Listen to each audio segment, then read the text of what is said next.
Chapter 4. The Enchantress Appears.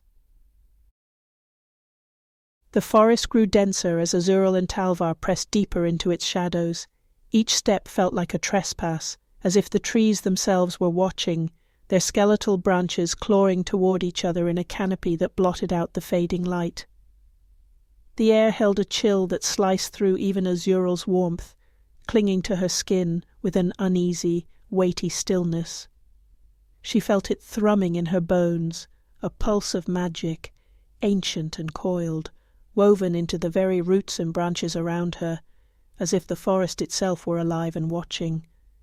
Talvar walked just ahead, his steps careful, his hand never far from the hilt of his sword. He moved like one who had learned to expect danger in every silence, his eyes constantly scanning the shadows. "Stay close," he muttered, his voice barely louder than a breath. "There's something wrong here." Azural didn't argue. She sensed it too, a quiet pressing force, as if something unseen were drawing close, brushing against her spirit in a way that sent chills through her veins. It was old, cold, and curious, lurking just beyond sight. Her body was tense, each footfall carrying her farther from the certainty of her fire and deeper into a place where something darker might wait. Then, just as the silence seemed to stretch on endlessly, a voice drifted through the trees, soft as a whisper. "Draconis ignis aeterni." Azural stopped cold, her pulse quickening. The voice was melodic, gentle, yet it cut through the quiet like a knife. It tugged at her, drawing her attention with an unnatural pull that seemed to bypass thought and reach straight into her chest. She looked to Talvar, whose expression had turned wary and alert. "Not another step," he hissed, his gaze darting around the forest. "I don't trust this." The voice continued, soft but insistent, as if woven into the very air. "Azural, you were always meant to return." A figure appeared from the shadows, stepping forward with a smooth, unhurried grace.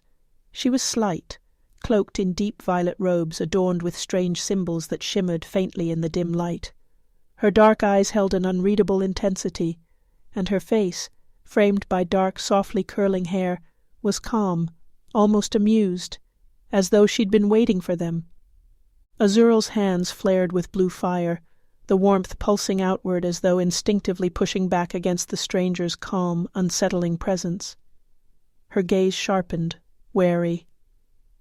"Who are you?" she demanded, her voice edged with suspicion. The woman inclined her head slightly, her gaze calm and unwavering. "I am Soraya," she replied, her voice smooth as silk, "and I have been waiting for you." Talvar stepped forward, his stance defensive, his hand tightening around the hilt of his sword. "Waiting?" he echoed, his voice laced with suspicion. "Convenient. Explain yourself, or we'll assume you're a threat." Soraya regarded him with an amused glint in her eyes, her expression unruffled. "You are cautious, knight, a wise trait, if somewhat exhausting for your allies." Her gaze shifted back to Azural, softening. "I came for her." Azural tensed, the fire around her hands flickering brighter. "If you know me, then you know I don't trust anyone who appears out of shadows speaking in riddles."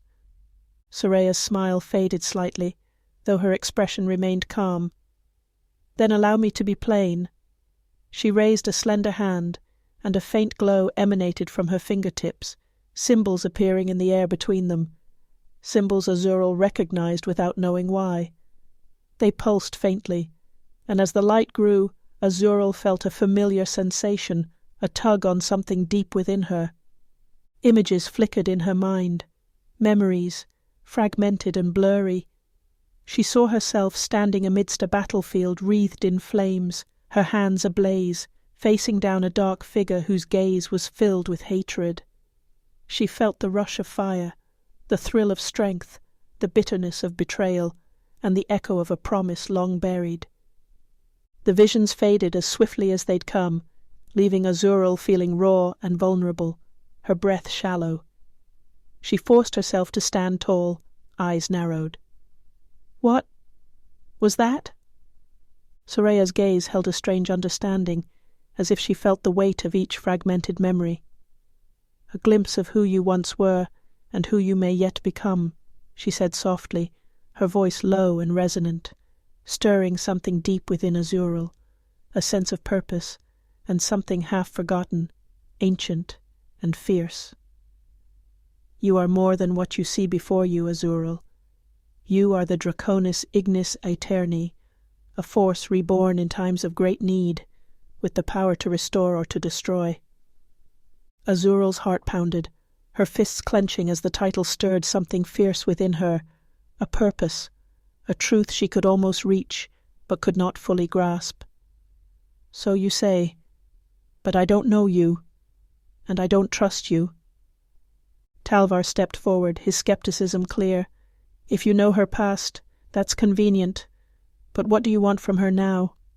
Soraya met his gaze, unflinching. I seek to help her reclaim what is hers. I have knowledge, skills she will need to control her fire before it consumes her. Her voice softened as she looked back at Azural. You do not yet understand the power within you, Azural. Without guidance, it could destroy you.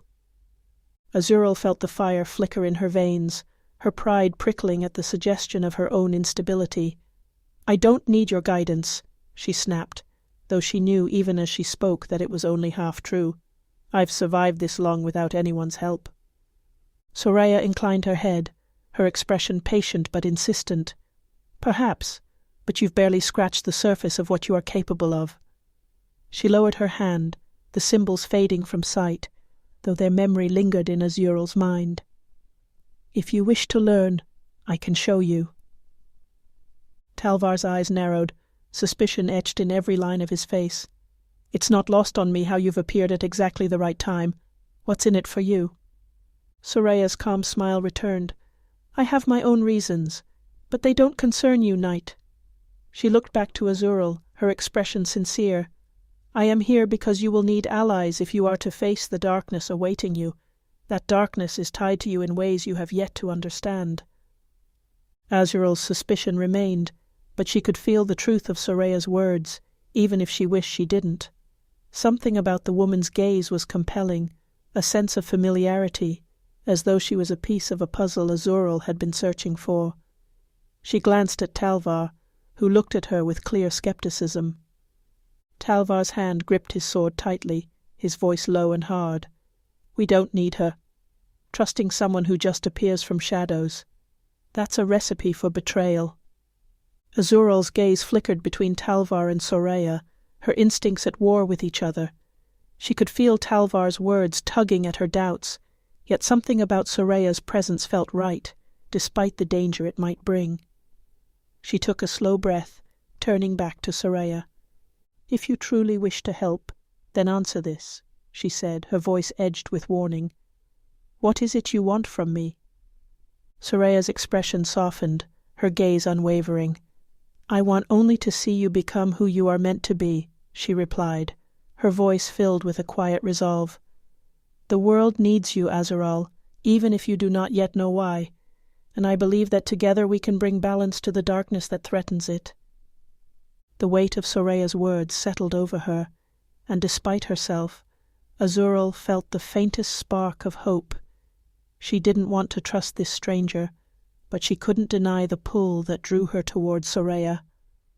For reasons she couldn't explain, it felt as though this woman knew her in ways even she did not. After a long moment, Azural nodded, letting her fire dim. Fine, I'll accept your help, she said slowly. But know this, if you betray me, I will burn you to ash. Soraya met her gaze without a hint of fear, her voice gentle. I would expect nothing less. Talvar's scowl deepened, but he inclined his head, his hand still resting on his sword. If you're coming with us, I'll be watching you closely, he warned, his voice low. Soraya's lips twitched in a faint smile. Then we understand each other, knight. With the uneasy alliance formed, the three of them moved deeper into the forest, their steps echoing in the stillness, each of them casting wary glances at one another. Azural could feel the tension, a fragile trust hanging by a thread, but she kept her eyes forward, ignoring the warning flares of doubt that simmered beneath her resolve. As they walked, Soraya's voice reached Azural's ear, low and gentle. There is a place not far from here. she said. "A grove where ancient magic lingers, untouched and powerful. If you wish to understand your fire, to control it, that is where we must go." Azural didn't answer, but she felt her chest tighten with the possibility of finally understanding the force within her, of learning to wield it before it could consume her. She would follow Soraya, if only to discover the truth of herself, and to gain the power she needed to face the darkness waiting in her fractured memories. The three of them continued, bound by mistrust and necessity, each step taking them closer to the place that would change Azural's fate forever.